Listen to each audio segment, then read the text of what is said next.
নমস্কার। কবি পাপড়ি গঙ্গোপাধ্যায়ের লেখা কবিতা চিঠি। আমাদের কাছে থেকে যাও না মা তুমি, যেখানে ইচ্ছে ঘুরে এসো মাঝে মাঝে। কথা দিচ্ছি মা, ছেড়ে দেব দুষ্টুমি, আর বিরক্ত করব না কোনো কাজে। বাবাকে যখন বলছিলে ওই ঘরে থাকবে এবার রথিন কাকুর সাথে, সবটা শুনেছি ঘুমানোর ভান করে।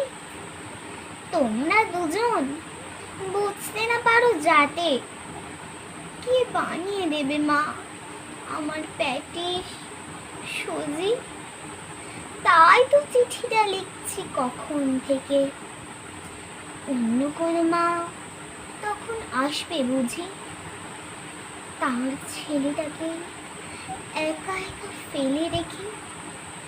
বানান ভুলের ভয়ে লিখছি না তত, চিঠি শেষ হলে চুপি চুপি যাব ছাদে।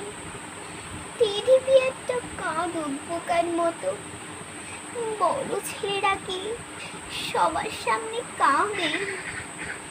তুমি চলে গেলে আলমারি ভরা শাড়ি, তোমার গায়ের গন্ধ ছমছমাবে। রথিন কাকুর সঙ্গে এবার আড়ি।